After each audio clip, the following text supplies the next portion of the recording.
البهرة اسم اتردد كتير قوي الفترة اللي فاتت في مصر، وبالتحديد لما ظهروا مع تجديد وافتتاح مسجد سيدنا الحسين اللي في القاهرة. يا ترى مين هم البهرة؟ ازاي نشأوا بصفة عامة؟ ايه حكايتهم اصلا؟ وايه اشهر المعتقدات اللي البهرة نفسهم بيعتقدوا فيها؟ اللي ان شاء الله هنحاول نعرفه مع بعض في حلقة النهارده. لو عاوز تعرف الحكايه كلها ما تروحش بعيد، انا الاستاذ احمد عباس وده برنامج الاستاذ. البهرة من طوائف الشيعة، اول ما ظهروا في مصر ظهروا في الدولة الفاطمية اللي كلنا عارفين انها قامت في مصر على ايد المعز لدين الله الفاطمي، ولكن لما الدولة الفاطمية انهارت على ايد السلطان صلاح الدين الايوبي سافروا هنا للهند، وهناك ارتبطوا قوي بالهندوس. وهناك ظهرت فرقه من الشيعه اسمها فرقه الاسماعيليه. فرقه الاسماعيليه دي بالتحديد اتقسمت لفرقتين، اول فرقه الفرقه المباركيه، والفرقه دي كانت بتنادي بامامه مبارك مولى اسماعيل الصادق. الفرقه الثانيه بتنادي بامامه محمد اسماعيل ابن جعفر الصادق، من بعده الحاكم بامر الله ومن بعده المستنصر بالله. بعد كده بيحصل الانقسام الثاني وبرضه لفرقتين. الفرقه الاولى وهي فرقه النذاريه، دول بينادوا بامامه نذار ابن المستنصر، والفرقه الثانيه هي فرقه المستعليه، دول بينادوا بإمامة أحمد ابن المستنصر. المستعلية دول بقى بالتحديد هم عنوان حلقتنا النهارده، واللي هم البهرة.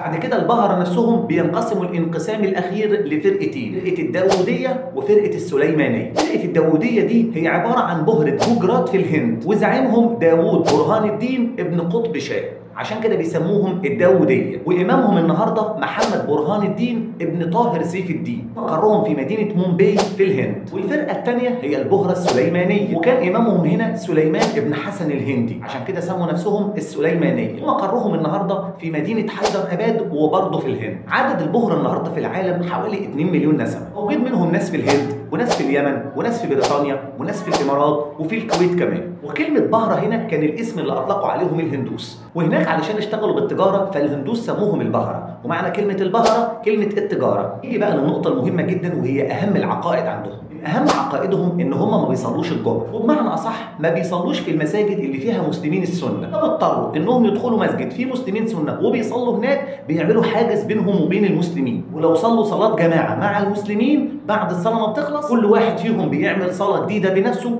وصلاه هنا بنيه الاعاده، قال يعني على اعتبار ان صلاته هنا مع المسلمين السنه لا تجوز. بيؤمنوا بمبدا اسمه تناسخ الارواح. تناسخ الارواح هنا بيقول ايه؟ ان الشخص مننا لما بيموت روحه بترجع تاني، لكن بترجع في شكل مولود جديد. طبعا لو انت مركز قوي في تاريخ الاديان هتلاحظ ان تناسخ الارواح دي عقيده هندوسيه، طبعا مش جديد. انا قلت اصلا ان هم اول ما سافروا على فين؟ على الهند، هناك اختلطوا بمين اكتر؟ بالهندوس. مفيش حاجه عندهم اسمها جنه او نار. العذاب الدنيوي انت بتاخده كانسان في صوره مرض وحزن والم. من وجهه نظرهم ان اللي هيحاسب الناس مش ربنا، هيحاسب الناس الائمه بتوعهم، وان كل مجموعه من الناس ظهر ليهم امام في الزمن، الامام ده هو اللي هيتولى مسؤوليه حساب الناس اللي كان موجود معاهم في الدنيا. اهم معتقداتهم انه دايما بيهاجموا الصحابه، وبالتحديد سيدنا ابو بكر وسيدنا عمر وسيدنا عثمان. ليه بقى مش بيهاجموا سيدنا علي؟ دقيقا اصلا هم بيعترفوا بامامه سيدنا علي، وبالنسبه ليهم ان سيدنا ابو بكر وعمر وعثمان الثلاثه اخذوا الامامه واغتصبوها من سيدنا علي. القبله عندهم بتاعه الصلاه مش زي المسلمين السنه اللي زينا، القبله عندهم باتجاه روضه الداعي اللي في مومباي في الهند. خد بالك هم زيهم زي الشيعه، لانك لو تتبعت الحلقه من البدايه هتعرف ان هم اصلا اتولدوا من رحم الشيعه. في عندهم بقى بعض الصلوات الخاصه بيهم هم لوحدهم، يعني في صلاه بيأدوها ليله 27 رجب وعدد الركعات فيها 22 ركعه، في صلاه كمان بيأدوها يوم 25 شعبان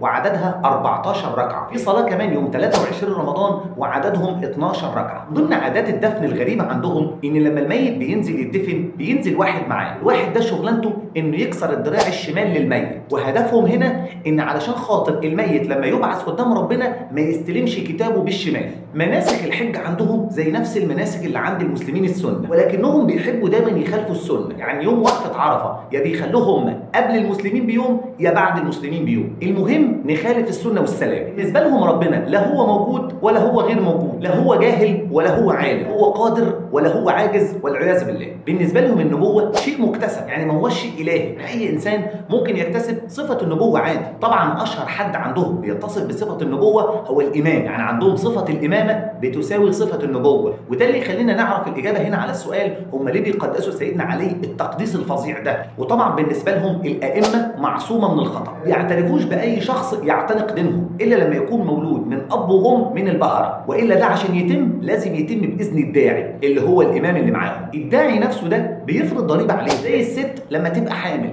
تدفع ضريبه قبل الولاده وضريبه بعد الولاده. لما الست هنا تولد لازم تاخد الولد ده وتروح للامام بالتحديد وتدفع ضريبه كمان، لان الامام هنا هو اللي بيسمي الولد باسم بتاعه. كمان عندهم تذاكر لصلاه العيد، الامام هو اللي بيديها. تذكره الصف الاول 1000 روبيه، تذكره الصف الثاني 800 روبيه، وهكذا. ما تقولش سينما. كمان الميت بيدفع له ضريبه الكفن وضريبه صك الغفران، كمان ضريبه بيته في الجنه. هي ظابطت بقى. الجماعه دول جم مصر في السبعينات وبالتحديد في عهد السادات، واستقروا كمان في فتره الثمانينات. اخر ظهور للبهره في مصر كان اثناء تجديد وافتتاح مسجد سيدنا الحسين، اللي بعض المصادر بتقول ان هم اللي انفقوا كل الاموال على تجديد المسجد. خد بالك الفتاوي عندنا في السنه بتحرم الزواج من البهر وبتعاملهم معامله المشركين. دي الفتوى اللي صدرت من دار الافتاء سنه 2004. في النهايه اتمنى الفيديو يكون عجبك. لو انت على الفيسبوك اعمل لنا متابعه، لو على اليوتيوب اشترك في القناه. السلام عليكم.